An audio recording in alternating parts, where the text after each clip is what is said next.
Letícia, eu tenho 29 anos. E hoje eu tô aqui num papel meio inverso. Eu vim contar um pouco da minha história, um pouco do que eu acredito, um pouco do que eu vivo. Com 16 anos, eu tive um acontecimento que mudou drasticamente a minha vida. E dizem que, devido a alguns acontecimentos, algumas coisas nascem, né? A gente pega força pra lutar de alguma forma. E aos 16 anos eu engordei 16 quilos em 2 meses, porque eu vivi um relacionamento extremamente abusivo, marcado por violências físicas, morais e psicológicas. Eu também engordei não só pelas crises de ansiedade que eu desenvolvi, mas porque ele me obrigou a tomar 3 pílulas no dia seguinte, num curto espaço de 15 dias. Mas mesmo assim eu engravidei. E aí eu tentei iniciar essa conversa com ele. E aí nesse dia ele me enforcou e disse que no dia que eu ficasse grávida, ele ia bater na minha barriga até eu sangrar. Eu fiquei tão assustada que eu saí da casa dele e fui direto para a delegacia no dia seguinte. Quando eu cheguei lá, na delegacia de mulheres, a delegada falou pra mim que só ia me escutar se eu tivesse um responsável comigo. Eu tentei falar pra ela que eu precisava urgentemente falar o que tinha acontecido sem falar sobre agressão física. Mas mesmo assim ela falou que eu só poderia falar com ela, eu só poderia ter voz se eu tivesse um responsável presente. E aí depois desse dia eu me prometi que ninguém ia passar pelo que eu passei, que todo mundo ia ser escutado quando precisasse. Hoje eu sou delegada, estou em uma delegacia para mulheres. Mas para além disso, eu tenho um sonho de desenvolver um projeto voltado para jovens mulheres e mães, porque muitas delas já chegam com 13, 14, 15 anos grávidas ou com 3 filhos, 2 filhos, 1 filho. Esses dias eu fui chamada para um hospital municipal para acompanhar um caso. Era uma menina de 15 anos, terceira gestação. Passou mal no terminal. O bombeiro do terminal levou ela de táxi para o hospital municipal e não deixou nada de identificação. E mesmo assim, ela passando mal, o hospital se recusou a atendê-la, porque ela não tinha um responsável. Fui chamada para acompanhá-la, porque a mãe responsável não poderia estar no local com ela. Na consulta, a médica falou, enfim, né, perguntou algumas coisas e perguntou quantas gestações ela tinha. Uma menina de 15 anos, portadora de HIV, sozinha, teve 3 gestações, sendo que uma ela perdeu. Só que antes da gente saber que ela tinha perdido uma gestação, a médica olhou pra cara dela e falou assim: tá vivo? Algum tá vivo? Exatamente assim. Ela na hora não entendeu a violência que ela viveu, mas eu entendi. Eu atuo também numa comunidade em Niterói chamada Morro do Castro. Lá nós temos também a Maria. Maria tem 31 anos. Foi mãe pela primeira vez aos 15 anos. Ela tem 3 filhos hoje.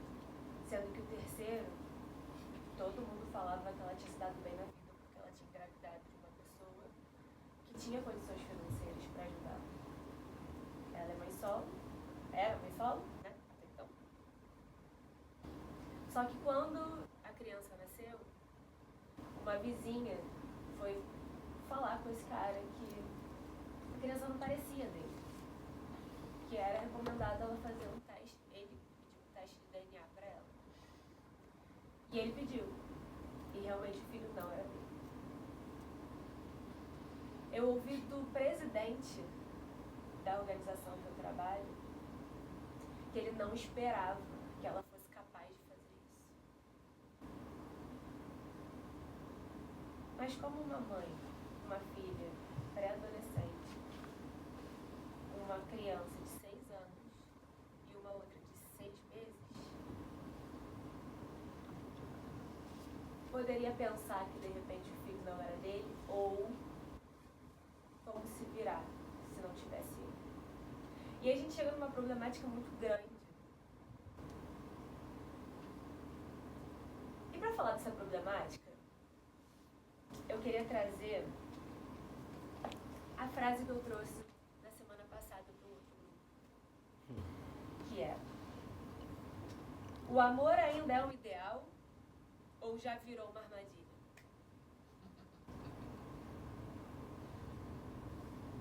O que vocês acham? Alguém quer falar?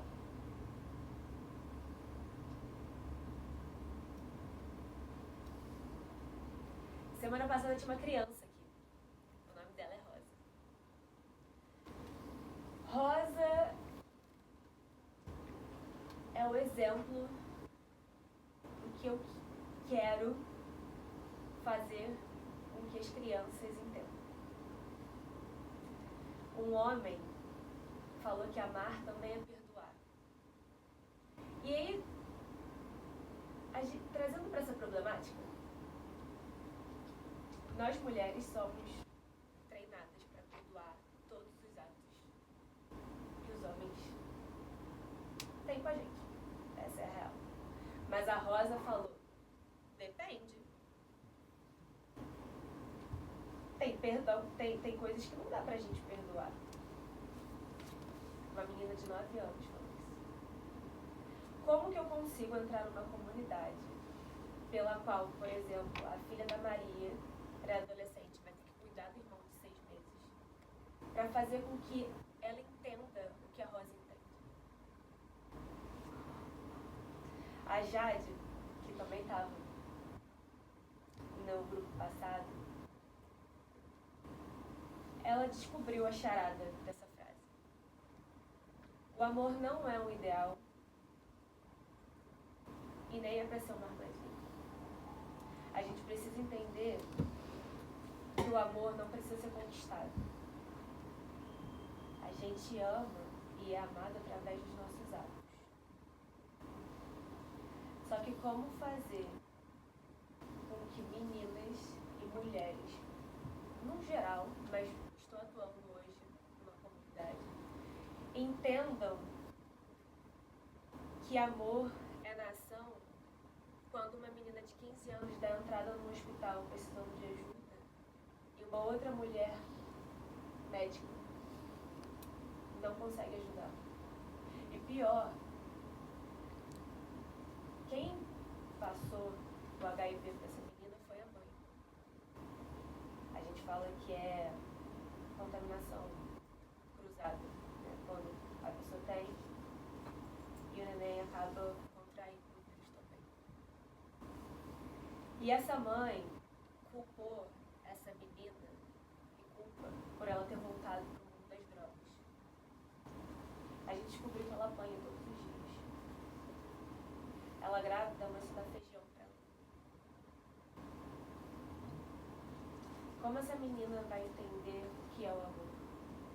O que essa menina vai procurar nos homens? Terceira gestação. 3 homens diferentes. Vocês entendem a problemática disso? Hoje nós temos recursos. Eu trouxe um livro aqui chamado Sintomas, da Marcela Ceribelli. Ela inclusive tem um podcast muito bom. Recomendo. Se você abrir em qualquer página desse livro, você acha preciosidades.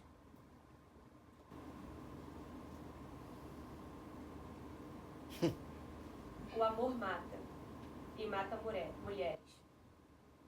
A ideia herdada de que as mulheres são posse dos homens é a raiz do feminicídio. A narrativa de que o amor supera tudo também. Ela assassinou a nossa felicidade, nossos sonhos, nossa subjetividade e até o nosso direito de ir embora. O que Nina Simone nos ensinou deveria ser inegociável. É preciso aprender a se levantar da mesa quando o amor já